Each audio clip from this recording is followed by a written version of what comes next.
The taxi driver observed everything but was never noticed.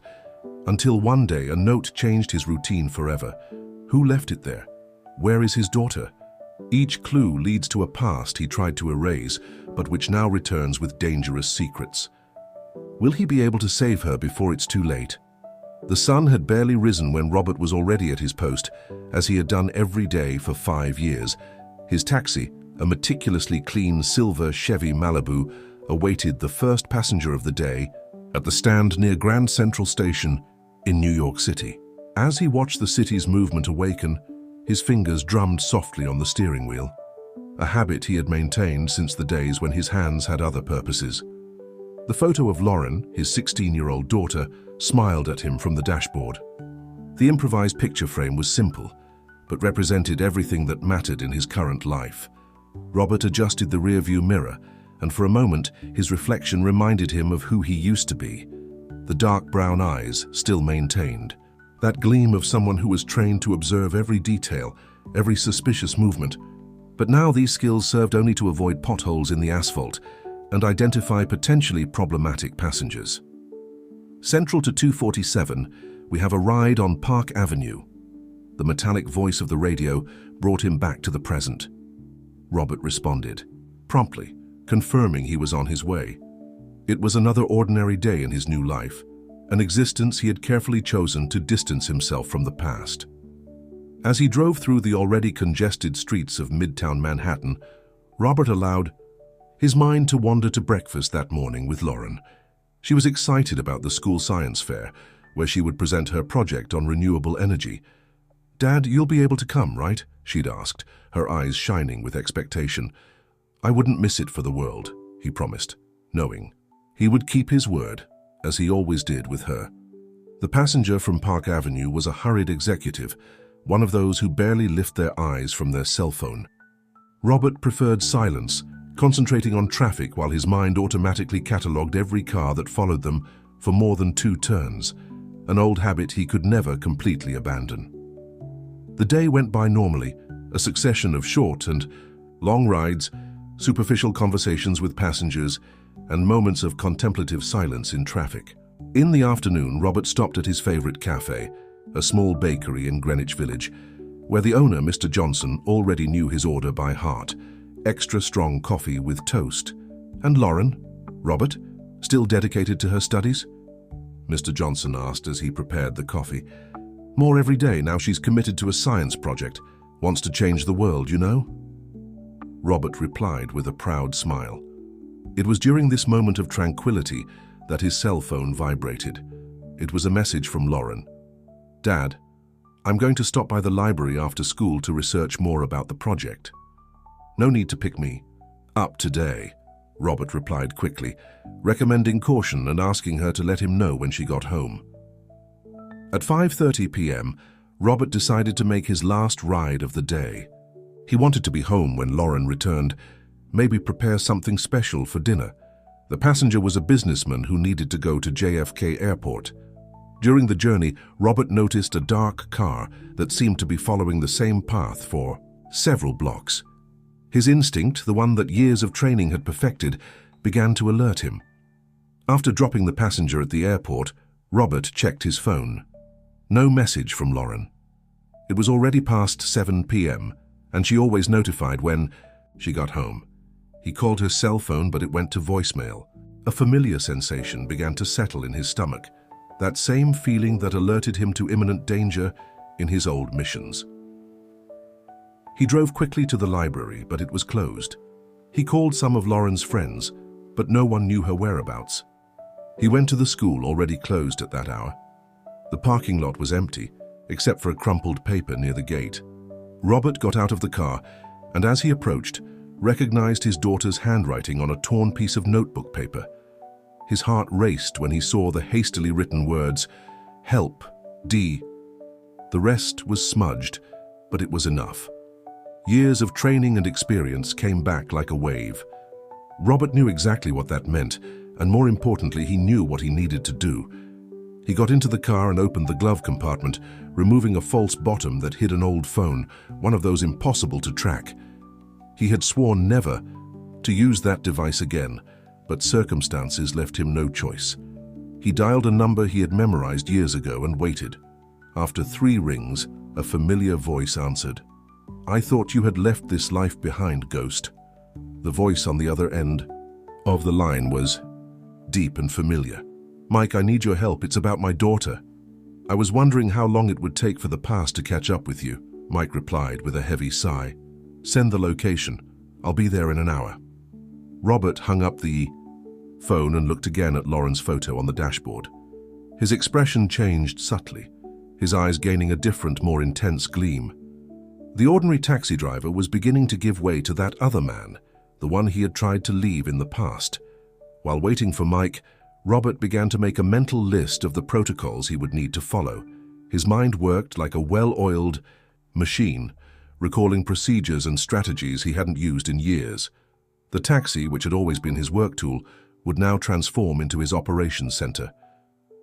He opened the trunk and removed the carpet, revealing a secret compartment he kept as a precaution. Inside was a specialized laptop, some tracking devices, and a set of fake documents he hoped he'd never need to use. They were relics of his previous life, kept not out of nostalgia, but out of a feeling that one day they might be necessary. While waiting, Robert analyzed every movement around him with trained eyes. He watched the passing cars, memorized suspicious plates, identified security cameras. His mind was already tracing possible scenarios and escape routes. The worried father was still there, but now worked in conjunction with the rescue specialist he once was. A white van passed slowly down the street, and Robert noticed it was the 3rd time it had made the same route. He discreetly photographed the license plate with his cell phone. Every detail could be important. Every piece of information could be the key to finding Lauren. Mike arrived exactly an hour later in a discreet car without identification. Seeing his old mission companion, Robert recognized the same determined look from years ago. No words of introduction or lengthy explanations were necessary. Both knew that time was crucial.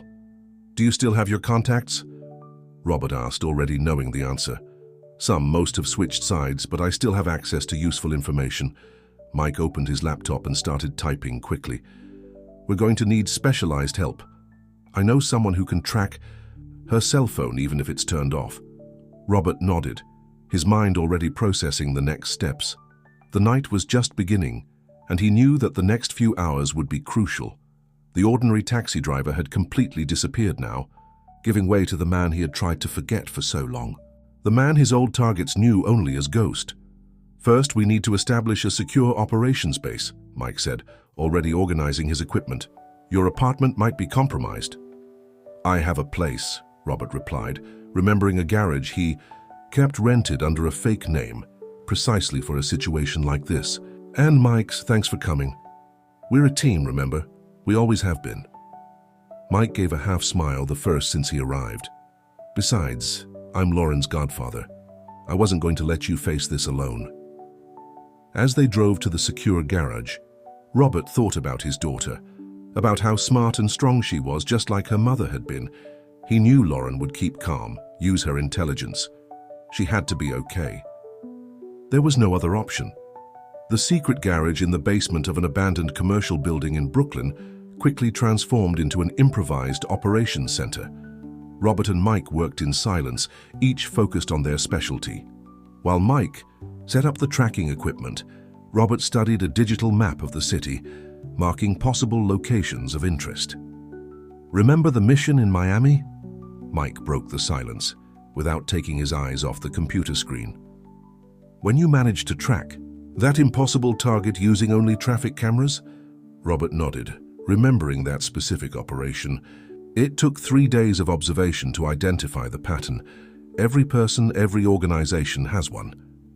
His fingers slid over the keyboard, accessing the security cameras near Lauren's school. And this time, they left traces. The images from the last 12 hours began to pass on the screen. Robert watched with methodical attention, his trained eyes catching details that would go unnoticed by most people. The white van he had noticed before appeared in several shots. There, he pointed to the screen. 4:47 p.m. Lauren leaves school and walks towards the library.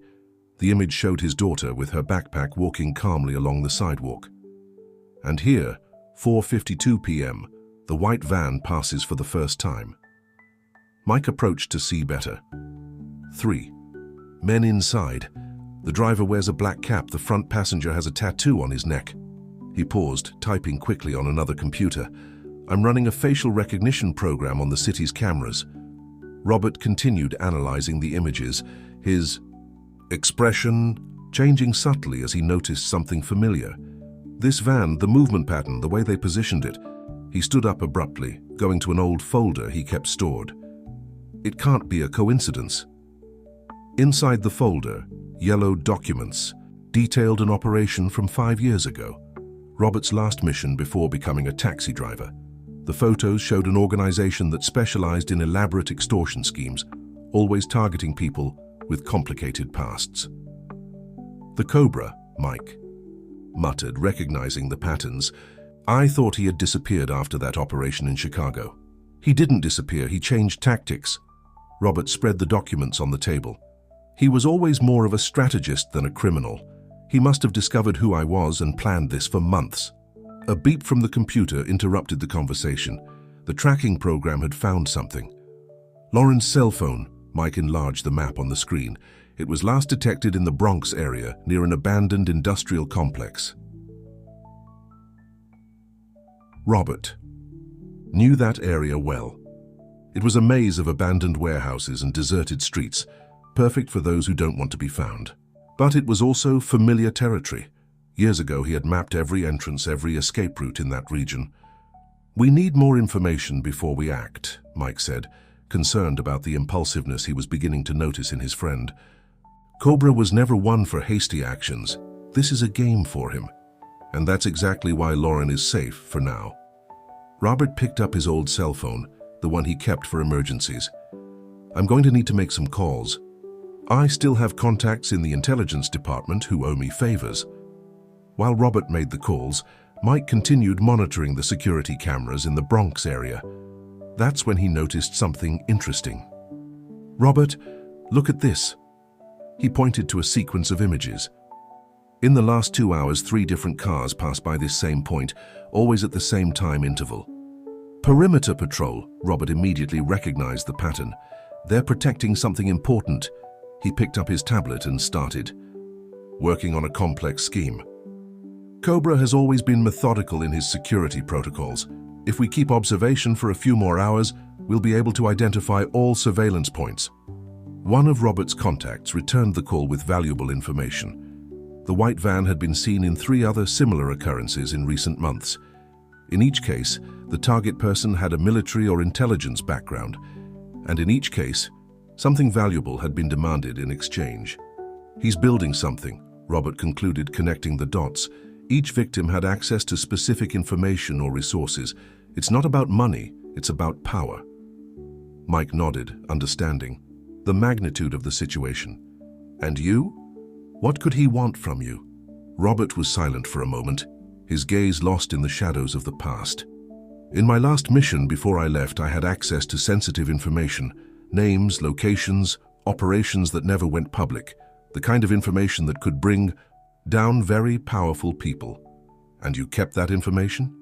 Let's say I keep a life insurance. Robert opened a specific program on his laptop. Encrypted data, stored on secure servers around the world. If anything happens to me, everything goes public automatically. A new alert sounded on the monitoring system. A message had been detected, passing through various proxy servers before reaching them. Robert carefully opened the file, using security, protocols he hadn't needed to activate in years. The message was short. Ghost, how much is a secret worth? You have 24 hours to decide. He wants to trade. Mike verbalized the obvious. Lauren for the data. Robert was already typing a response when another alert sounded. A new image appeared on the screen. It was Lauren, sitting in a chair, reading a book. The photo had been taken less than 5 minutes ago, as indicated by the digital timestamp. She's okay, Robert sighed, noticing that his daughter was keeping calm, exactly as he had taught her without her knowing. Small details in her posture indicated that she was alert, observing, collecting information. Lauren has always been smart, Mike commented, noticing the same thing as Robert. Just like her mother.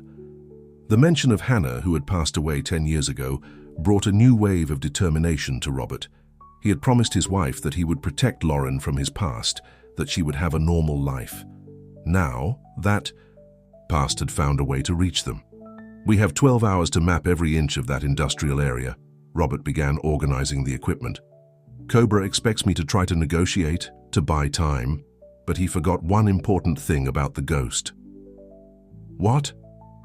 Mike asked, already knowing the answer. I never follow someone else's game. Rules. Robert opened an old blueprint of the industrial area on his tablet, and this time he chose the wrong territory for his trap. The night was advancing as Robert and Mike refined every detail of their strategy.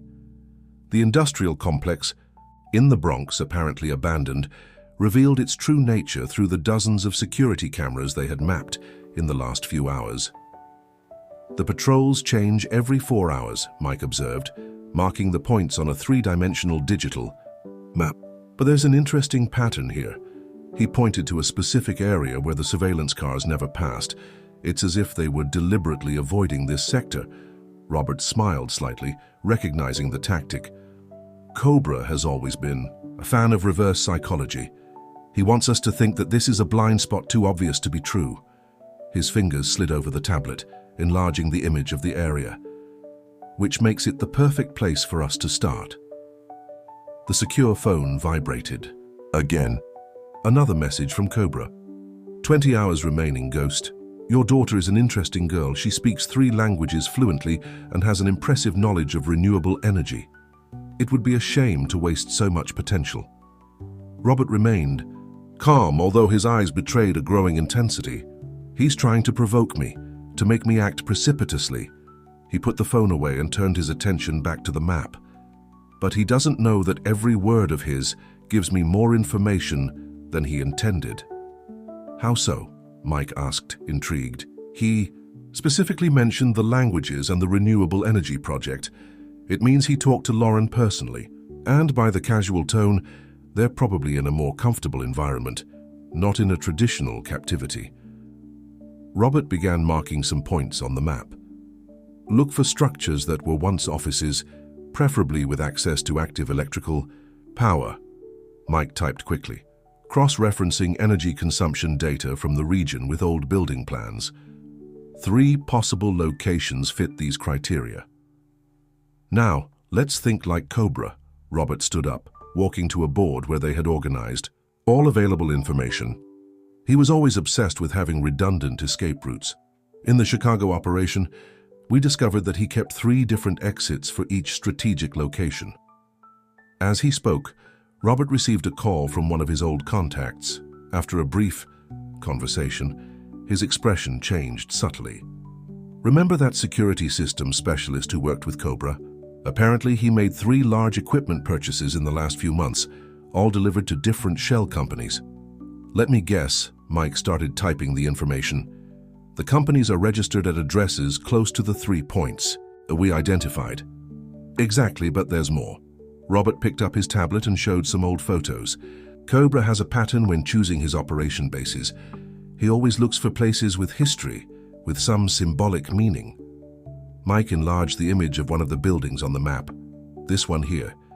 It was the old headquarters of a technology company that went bankrupt in the 90s. It has 3 floors, access to the basement, and... He paused, realizing something. Wait.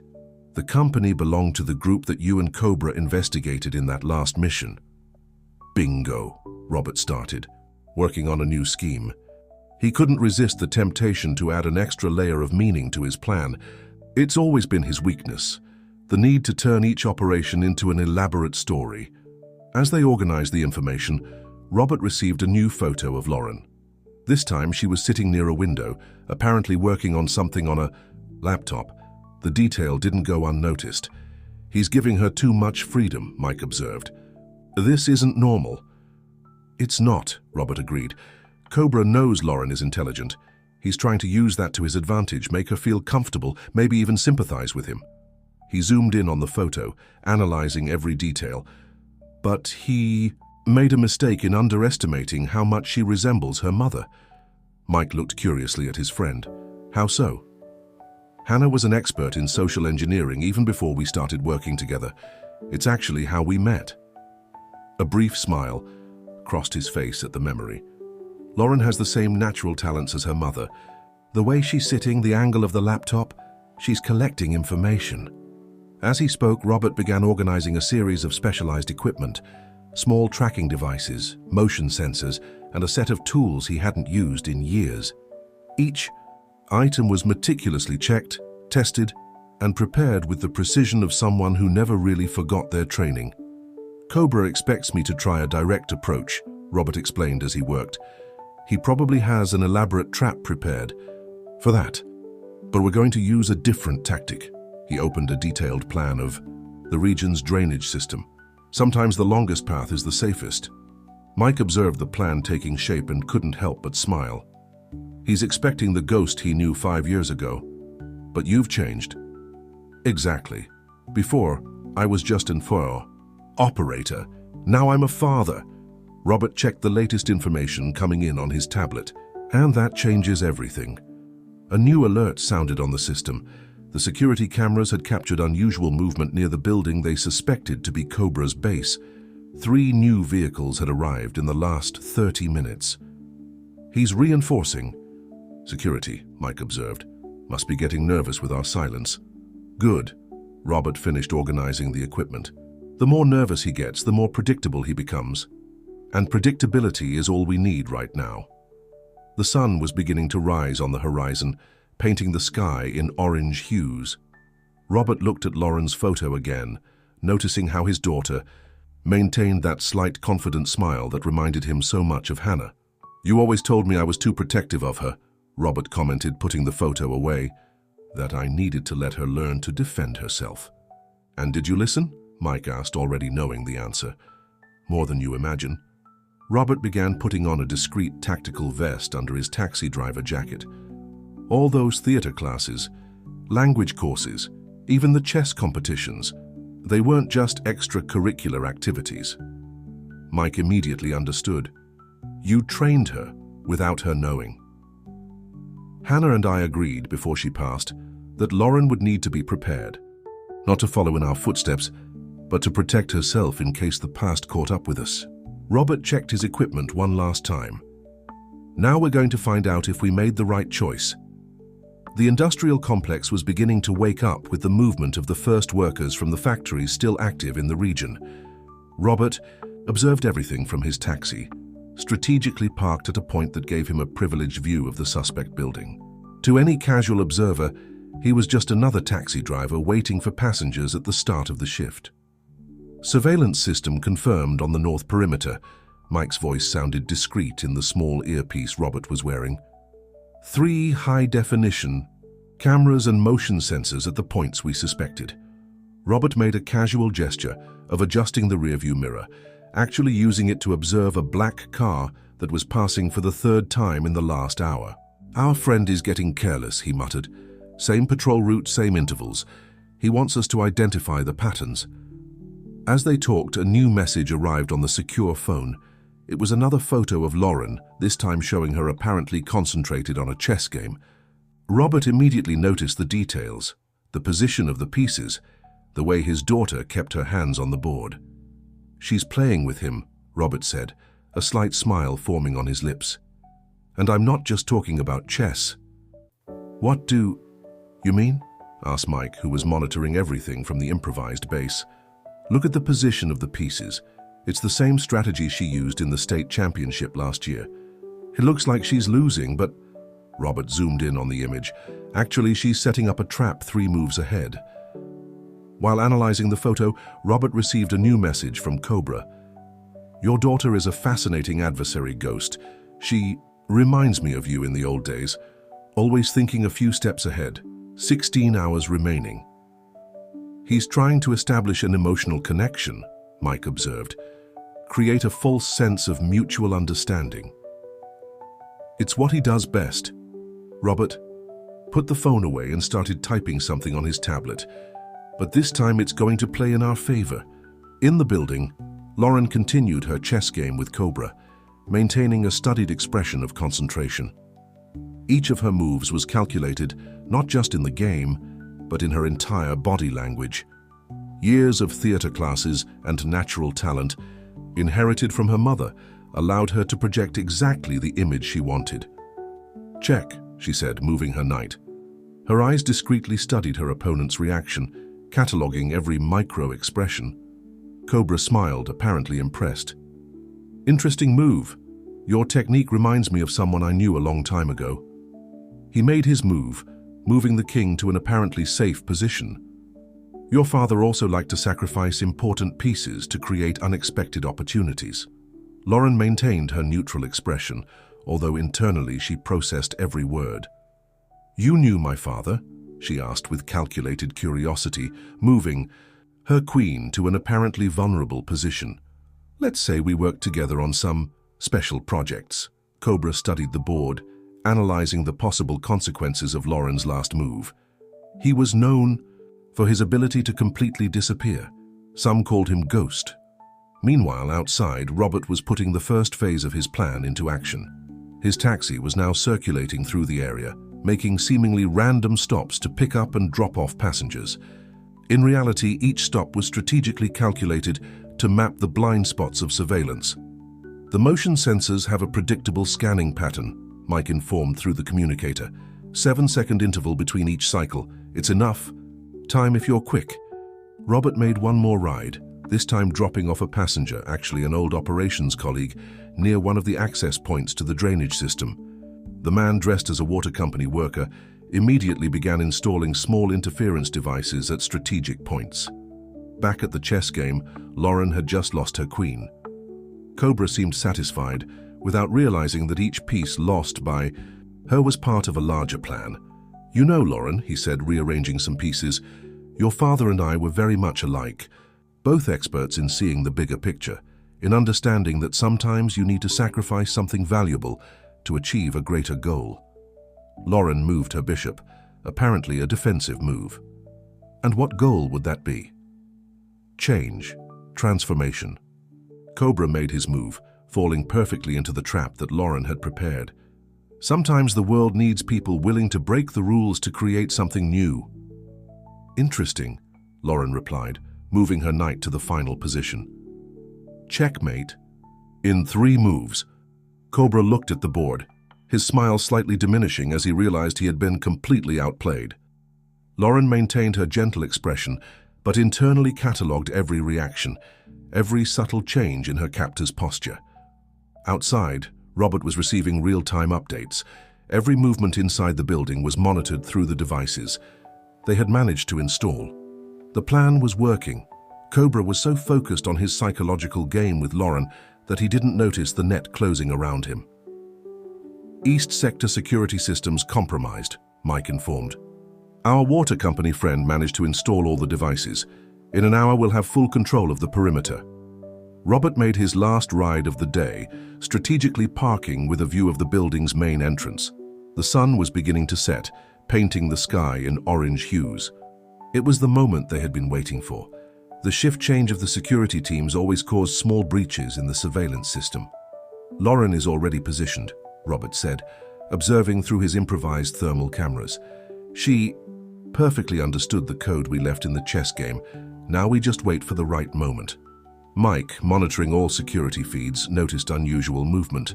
3 more cars arriving through the north access. Cobra is reinforcing security for the night period. Exactly as we expected, Robert allowed himself a small smile. He's always been predictable in his security protocols. The more nervous he gets, the more men he puts on the perimeter. And the more men, more blind spots are created, Robert completed. It's time to start phase 2. Night had fallen over the industrial complex, bringing with it a new dynamic to the plan in execution.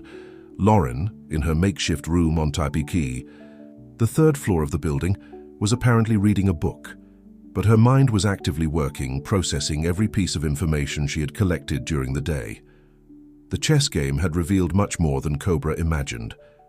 Each piece moved, each comment made, were pieces of a larger puzzle that she methodically assembled. The behavioral analysis classes that her father had insisted she take disguised as preparation for debate competitions, now made much more sense. "You really have a gift for strategy," Cobra said, entering the room with another chessboard. "How about another game?" Lauren smiled politely, marking the page of the book she was pretending to read. "Sure, although you've probably figured out all my tricks by now." "Never underestimate your ability to surprise, Lauren." Cobra began arranging the pieces. "Your father had that talent too. He could turn seemingly impossible situations into opportunities." Outside, Robert observed the movement through the thermal cameras. The second phase of the plan was underway. Each member of his old team, strategically positioned as common workers in the area, executed their part with timed precision. Internal. "Communication system compromised," Mike informed through the communicator. "We now have access to all frequencies they're using." Robert made a casual gesture of adjusting his cap, actually activating a small device that would begin to subtly interfere with the communications of the perimeter guards. Nothing obvious, just small static, cut words, confusing commands that would slowly begin to create an environment of uncertainty.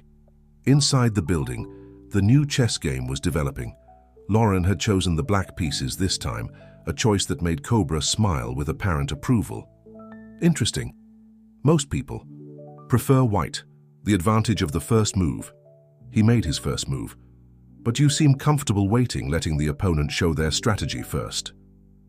"Sometimes the best defense is a good defense," Lauren replied, moving a pawn. Her words carried a double meaning that only she fully understood.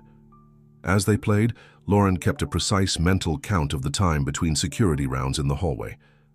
23 seconds between each passage, with a variation of 2 seconds when they changed shifts. Information that she discreetly communicated through her moves on the board.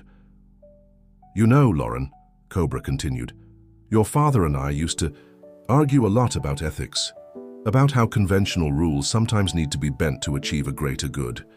And what would that greater good be?" she asked, strategically sacrificing a knight. "Change. Evolution." Cobra captured the offered piece. "The world is changing, rapidly, and some people have information that could accelerate that process. Your father is one of them." Lauren moved her queen, creating a veiled threat on the board.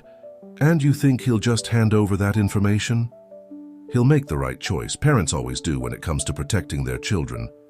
Cobra studied the board, realizing too late that he had fallen into another strategic trap. Outside, Robert received each move of the game, translated into precise information. Lauren was using a variation of the code he had taught her years ago during their military strategy study sessions, which she thought were just preparation for chess tournaments. "She's identified all the security points," Robert said to Mike. "And more. She managed to map the complete routine of the guards through casual conversations during the games." "Just like her mother," Mike replied, impressed. "Hannah also had that gift of making people reveal information without realizing it." The night was advancing, and with it the plan entered its most critical phase. The interference devices were beginning to create small flaws in the security systems, nothing big enough to trigger alarms, but enough to create temporary blind spots that would move through the building in an apparently random pattern. Lauren, still focused on her game, perceived the small changes. The lights that subtly flickered, the guards' radios that occasionally emitted static, the slightly altered pattern of rounds in the hallway. Each detail was a message, a signal that her father's plan was in motion. "Check," Cobra announced, moving his bishop. Lauren studied the board for a moment, her mind calculating not just the next move, but also the exact time she would need to keep her captor distracted. "Interesting move," she said, moving her rook. "It reminds me of a famous game from 1972. Fischer versus Spassky?" Cobra leaned forward, interested. "You study the classics." "My father always said we need to know the past to understand the present." Lauren moved another piece, her move discreetly communicating more information about the movement in the building. Outside, Robert received and processed each piece of data. "She's giving us everything: patrol patterns, access points, even the exact number of men in each sector." "Doesn't Cobra realize he's being manipulated?" Mike asked, monitoring the cameras. "He's so focused on his own psychological game that He doesn't realize Lauren is playing at a completely different level. Robert allowed himself a moment of pride. She understood perfectly. Sometimes the best way to win is to make the opponent believe they're in control. The chess game continued, each move an elaborate dance of strategy and counter-information. Cobra, confident in his apparent dominance of the situation, didn't realize that every minute he spent playing was another minute in which the siege closed around him. "You have a bright future, Lauren," he said, moving his king to escape and key. "Attack. After all this is over, we could work together. Your father didn't always make the right choices, but you could be different."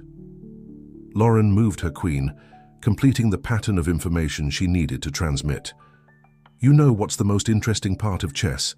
she asked, her eyes fixed on the board. "It's not winning. It's making the opponent believe they're winning until the last moment." Midnight was approaching when the building's security systems began to show the first significant failures. The cameras on the north perimeter flickered intermittently, creating small intervals of darkness that lasted only fractions of a second, enough time for the motion sensors to briefly lose their effectiveness. "Phase 3 starting," Robert murmured into his communicator, as his taxi casually circulated through the industrial area. In the back seat, a briefcase apparently forgotten by some passenger contained specialized equipment that emitted low-frequency, electromagnetic pulses, subtly affecting the building's electronic systems. Mike, from the improvised operations base, monitored each change in the security patterns. "The guards are starting to notice the interference. 3 of them have already reported problems with the radios." Inside the building, Lauren noticed the change in atmosphere. The lights in her room flickered slightly, and she could hear the growing frustration in the voices of the guards passing through the hallway. It was the signal she had been waiting for. "I think we need a break," she said to Cobra, who was still studying the chessboard. "It's getting late." Cobra nodded, his eyes revealing slight concern about the technical problems that were beginning to accumulate. "Of course, we'll continue tomorrow." He stood up, but before leaving made one last observation. "You know, Lauren, you remind me a lot of your father in the early years. The same ability to stay calm under pressure."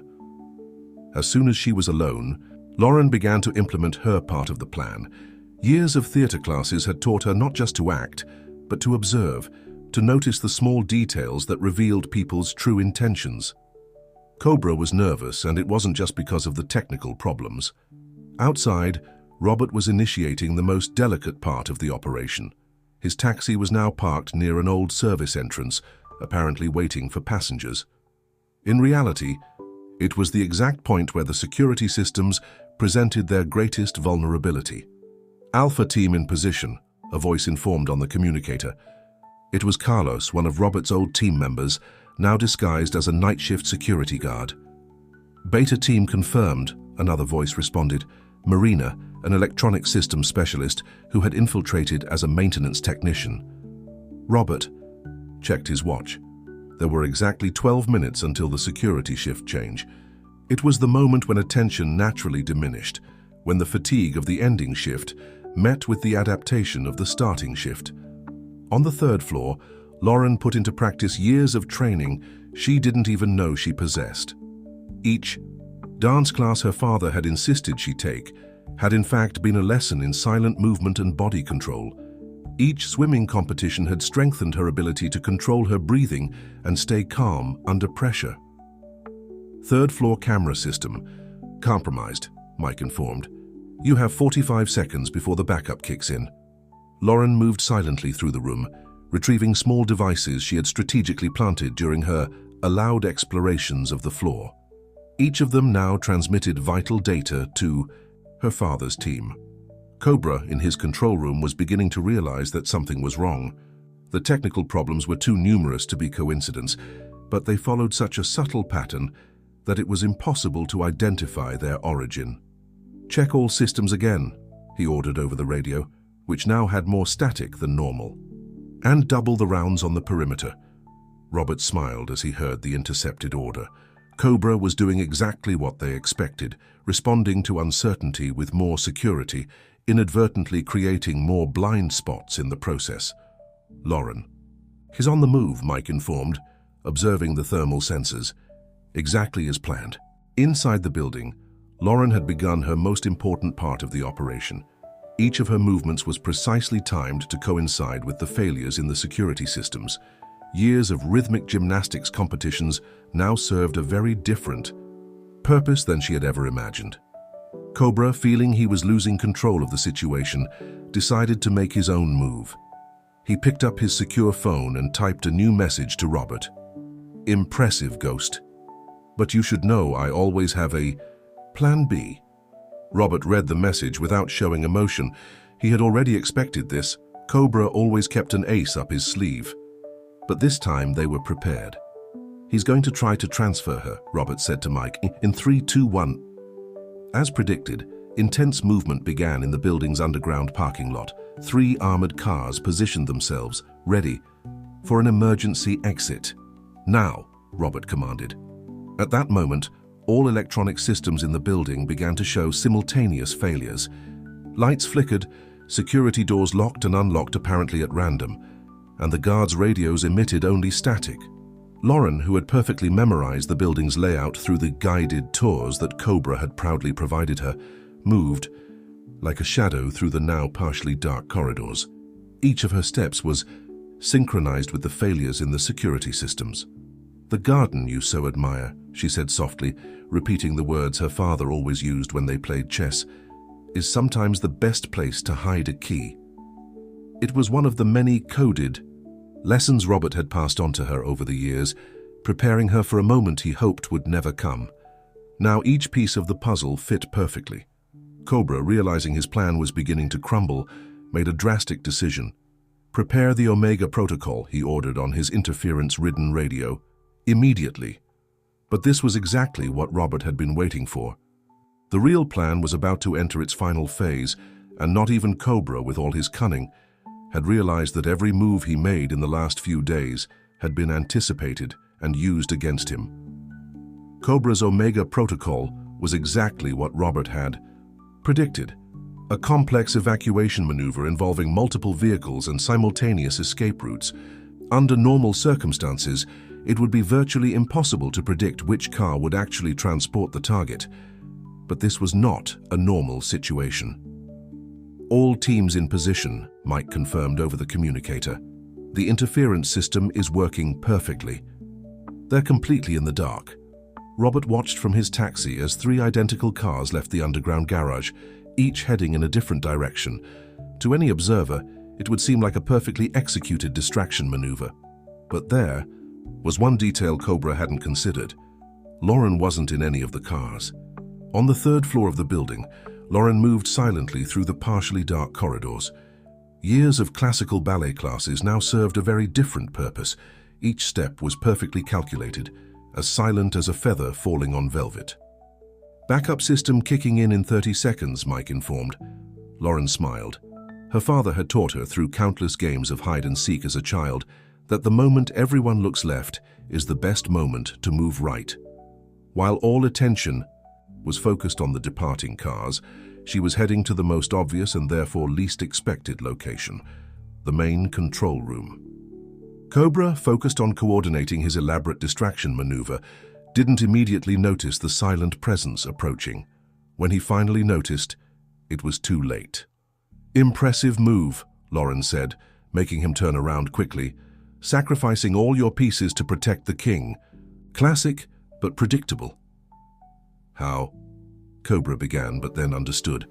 Every chess game, every seemingly casual conversation, every tour of the building. She had memorized everything. "You really are your father's daughter." "Actually," Lauren smiled, her finger already pressing a specific button on the control panel, exactly as she had observed him do dozens of times. "I'm my mother's daughter too." At that instant, all security systems in the building collapsed completely. Not just the cameras and sensors, but also the electronic locks and communication systems. The backup that was about to come into operation also failed. Lauren had identified its location during one of her curious explorations of the building. "You won't be able to get out of here," Cobra said, maintaining his calm despite the situation. The building is completely surrounded. Who said I want to get out? Lauren sat casually in one of the control room chairs. I'm just waiting for someone to come in. As if on cue, the building's lights flickered in a specific sequence. To any observer, it would seem like just another system failure. But to Lauren, it was a code her father had taught through endless sessions of flashlight games when she was a child. Outside, Robert put the final part of his plan into action. While all attention was focused on the 3 cars that had left, he moved silently through the blind spots his team had created in the perimeter.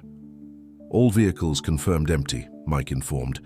Cobra's team is in complete confusion. The controlled chaos they had created was working perfectly.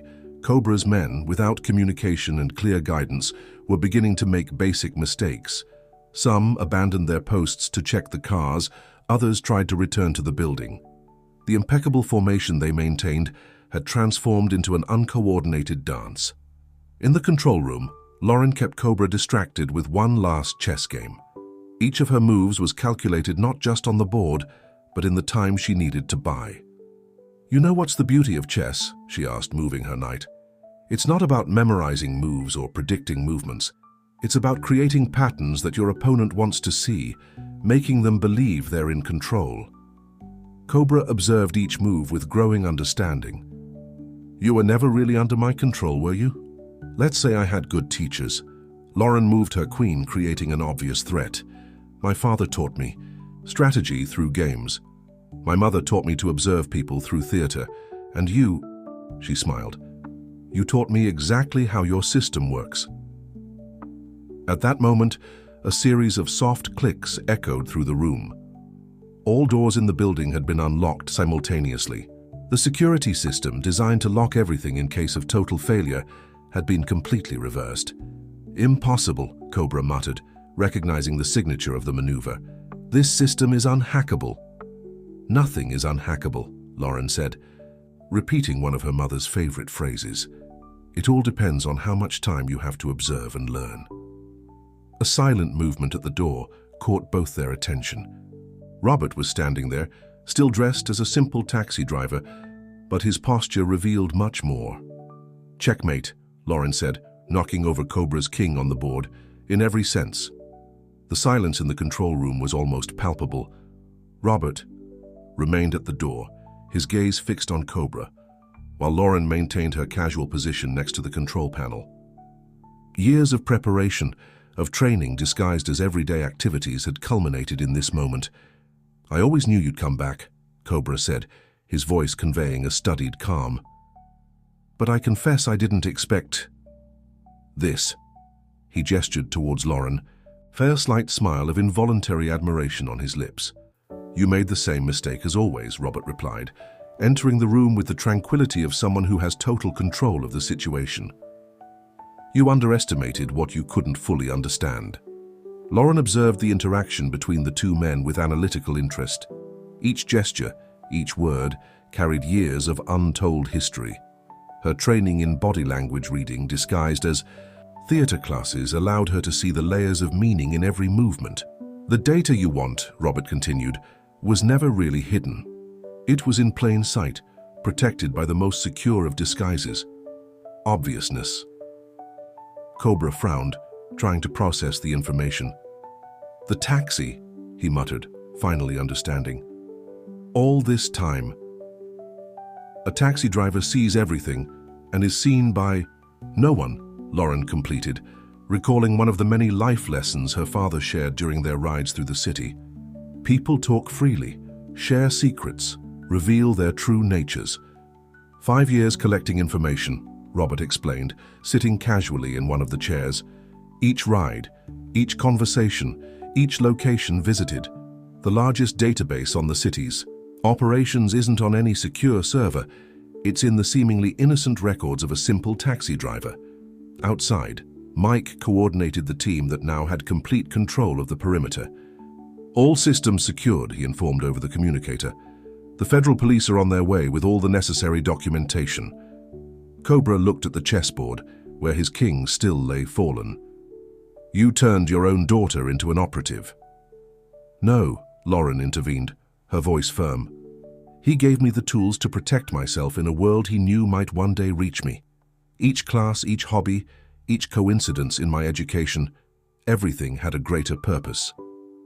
The theater classes for body language reading and social manipulation, she continued, standing up and walking around the room.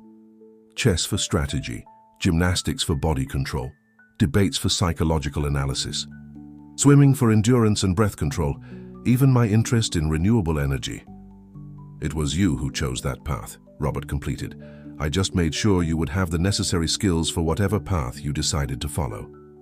Cobra laughed, softly, a sound that mixed admiration and resignation. Hannah would be proud. She always said the best defense is the one nobody realizes exists. The mention of her mother's name made Lauren pause. There was so much about Hannah that she still didn't know, so many layers of her family history that were only now beginning to make sense.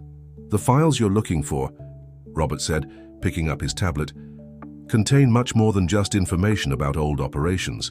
They're complete records of a corruption network that extends for decades. Powerful people, apparently legitimate organizations, an entire system built in the shadows. And you kept all of this done in a taxi? Cobra couldn't contain his disbelief.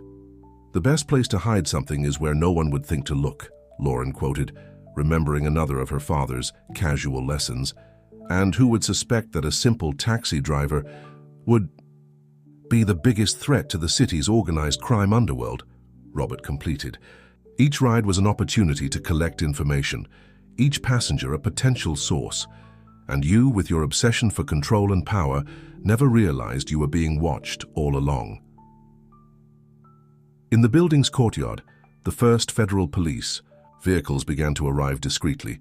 The operation had been planned weeks in advance, each detail carefully coordinated. You know what your biggest mistake was? Lauren asked, sitting back down near the chessboard. It wasn't kidnapping me or underestimating my father. It was believing you had control of the situation from the beginning. When in reality, Robert completed, you were playing our game all along. The sound of helicopters began to echo in the distance, and Cobra finally understood the true magnitude of what had happened. It wasn't just about data or information. It was about dismantling an entire system he had helped build over decades. The ghost and his daughter, he muttered, a resigned smile on his face. Who could have imagined? Lauren picked up the fallen king from the board, turning it between her fingers. Sometimes the best way to win isn't to defeat your opponent, she said, repeating one of the first chess lessons her father had taught. It's making them realize they never had a chance of winning from the start. Morning was gently arriving at the industrial complex as the last police vehicles left the scene. Lauren and Robert watched the sunrise from the building's rooftop, a moment of tranquility after the intense night they had experienced. So, Lauren broke the silence, all those extra classes, all the hobbies you suggested, it was part of a bigger plan? Robert smiled, leaning on the safety railing. At first, yes. After what happened to your mother, I promised myself you would never be unprepared for what the world might bring. He paused, looking at the horizon. But you transformed each lesson into something of your own, something bigger than I could have planned. Mike appeared at the terrace door, his laptop still in hand. All files have been securely transferred. The operation is officially over. He approached the parapet, joining the two. Lauren, your performance was exceptional. I learned from the best, she replied, a smile playing on her lips, even without knowing I was learning. The three stood in silence for a moment, watching the city wake up. Below, the last federal police teams were finishing processing the scene. Cobra and his organization had been completely dismantled, years of carefully documented operations now in the hands of the authorities. You know what intrigues me the most? Lauren turned to her father. How did you manage to keep your true identity hidden for so long, 5 years as a taxi driver? The best way to hide is to stay in plain sight, Robert replied, quoting one of Hannah's favorite lessons. A taxi driver is practically invisible to most people. They get in, talk on the phone, discuss business, reveal secrets, all as if the driver didn't exist. And every piece of information was carefully recorded, Mike completed, turning A simple taxi into the largest intelligence operation this city has ever seen. Lauren processed each new piece of information, connecting dots that previously seemed random in her life. The memory competitions you encouraged me to participate in, they weren't just to improve my school performance, were they? Robert shook his head. Your mother always said that the best weapon anyone can have is their mind. Each competition, each challenge, was designed to sharpen your natural abilities. What was she like? Lauren asked softly. As an agent, I mean. You never talk much. About that part. Robert exchanged a glance with Mike before answering. Hannah was extraordinary. She could walk into a room and immediately understand all the dynamics at play. Not just read people, but understand their motivations, their fears, their desires. He smiled at the memory. It was she who created most of your special curriculum. The Renewable Energy Project, Lauren suddenly realized.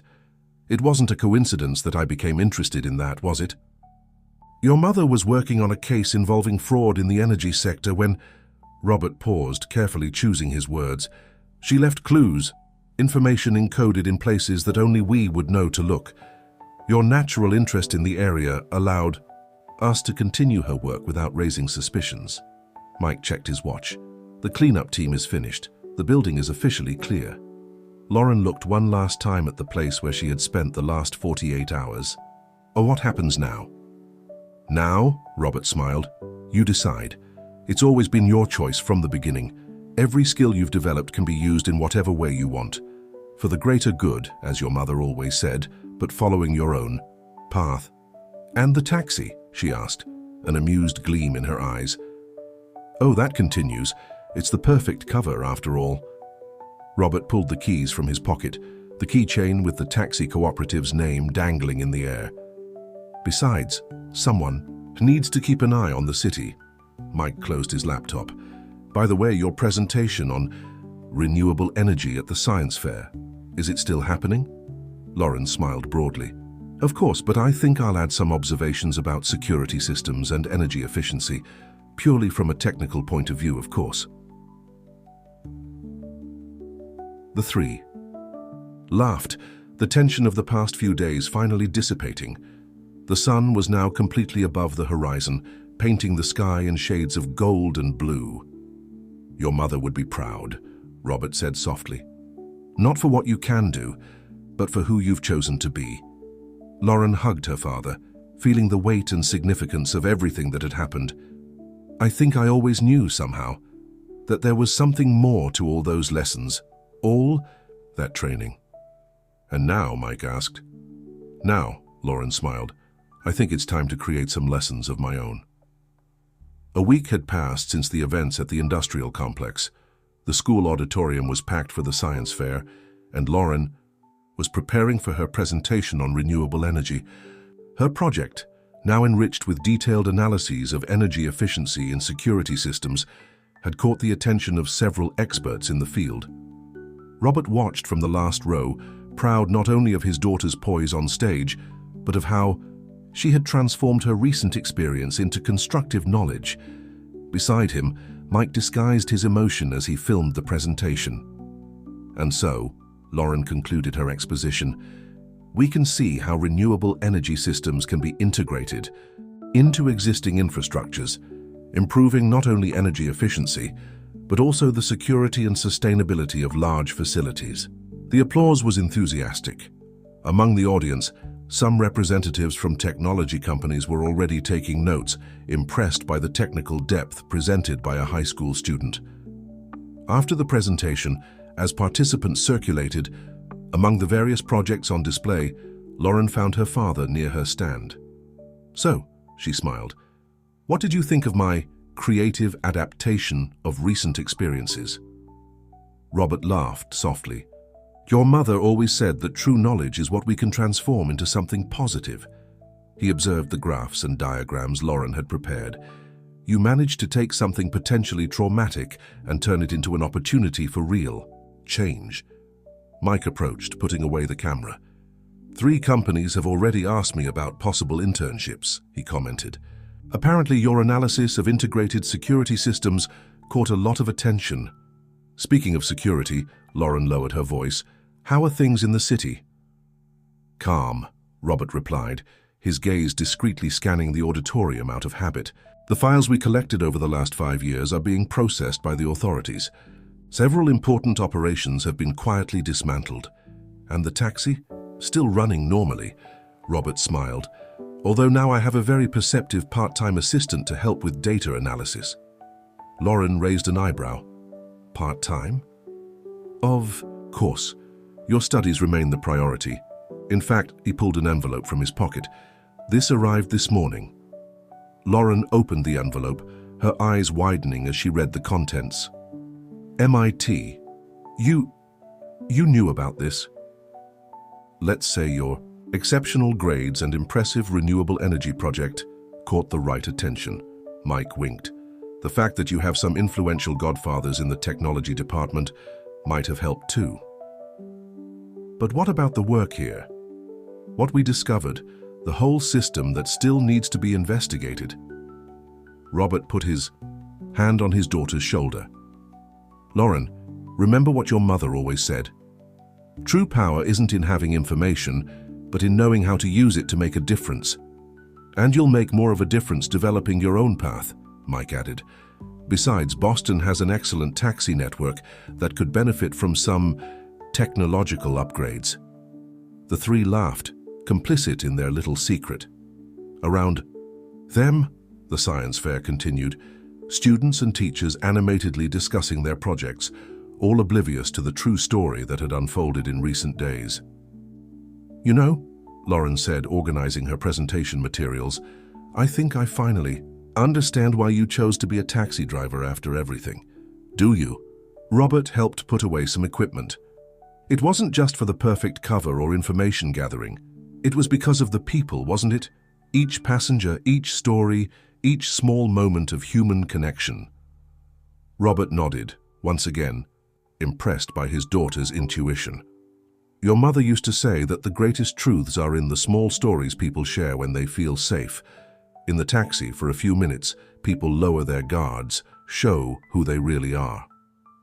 And sometimes, Mike added, those small stories connect to reveal much bigger truths. Lauren looked at her project, at the diagram showing how small changes in systems could generate big impacts. I think I've found my own way to continue Mum's legacy, not through secret operations, but by creating technologies that can make the world a better place, Robert completed. Hannah always knew you'd find your own path. As they left the auditorium, Lauren carrying her first-place trophy and a folder full of cards from interested companies, Robert couldn't help but think about how his life had changed. What had begun as a protection mission had transformed into something much bigger. Hey, Dad, Lauren called out, already in the parking lot. Still have time for one last ride today?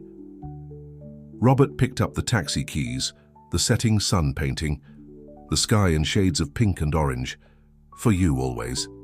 And so father and daughter got into the taxi, now no longer just a vehicle or a cover, but a symbol of their unique connection, of a shared and transformed legacy.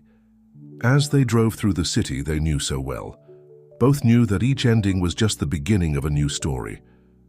Dear listeners, we hope that Robert and Lauren's story has touched your hearts and shown how family bonds can be strengthened, even in the most extraordinary circumstances.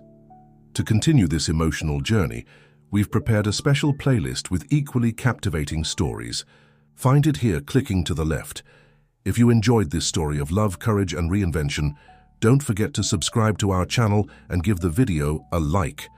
Every day we bring unique stories that explore the complexity of life and the ties that bind us. Share in the comments your own stories of overcoming and transformation. What incredible city holds your most special memories? As Robert and Lauren drove through the bustling streets of New York, the city seemed different to both of them. Each building, each street corner now held a new meaning. The taxi, once just a cover, had become a symbol of their shared journey. You know, Dad? Lauren said, looking out the window at the passing cityscape. I've been thinking about what you said earlier, about how each passenger, each ride is a story. Robert glanced at her in the rearview mirror, a smile playing on his lips. And what have you concluded? I think I think I want to be part of that. Not just the high-tech stuff or the secret missions, but the everyday stories, the ones that really make a difference in people's lives. Robert nodded, pride swelling in his chest. That's exactly what your mother would have said. She always believed that the real changes happen in the small moments, in the connections we make with others. As they stopped at a red light, Lauren noticed a young woman hurriedly entering a nearby building, her arms full of books. "Look," she pointed. "NYU. I bet she's rushing to submit a thesis or something." Robert chuckled. "Good observation. You're already thinking like a taxi driver. Always watching, always wondering about the stories behind each face we see." The light turned green, and they continued their journey. Lauren's mind was racing with ideas, connecting her newfound knowledge of covert operations with her passion for renewable energy and her growing interest in the human stories that surrounded them. "Dad," she said after a moment of silence, "I think I know what I want to do with my project. It's not just about renewable energy or security systems. It's about creating a network, a system that connects people, that makes the city safer and more efficient, but also more human." Robert listened intently as Lauren outlined her vision. It was ambitious, combining cutting-edge technology with grassroots community engagement. As she spoke, he could hear echoes of Hannah's idealism mixed with his own strategic thinking, all filtered through Lauren's unique perspective. "It's like what you did with the taxi," Lauren continued excitedly, "using something ordinary as a tool for extraordinary change. But instead of just collecting information, we could be actively improving lives, one ride at a time."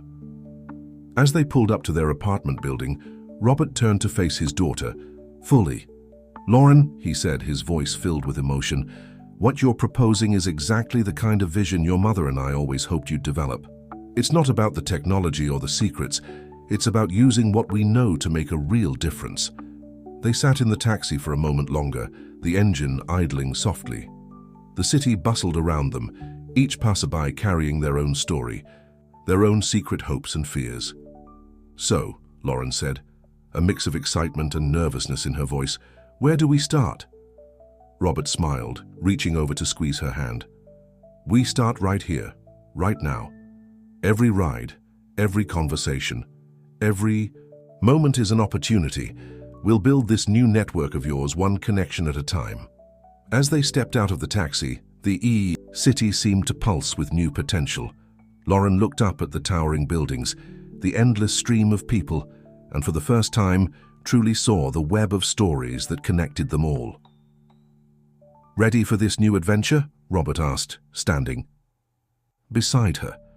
Lauren took a deep breath, feeling the weight of her family's legacy and the excitement of her own path forward. "Ready," she said with determination. Together, father and daughter walked towards their building, their minds already racing with plans for the future. The taxi sat parked behind them, no longer just a vehicle, but a symbol of transformation, of secrets revealed and new beginnings. As the elevator doors closed, Lauren turned to her father. "One last thing, Dad. All those chess games, the strategy, lessons, were they really just about the game?" Robert laughed, a sound full of warmth and shared understanding. "In life, as in chess, the key is to always think several moves ahead. But the most important piece on the board isn't the king or the queen. It's the pawn that makes it all the way across, transforming into something greater." Lauren nodded, understanding the deeper meaning behind his words. As the elevator reached their floor, she realized that her journey was just beginning. The city, with all its secrets and stories, was waiting for her, and she was ready to make her move.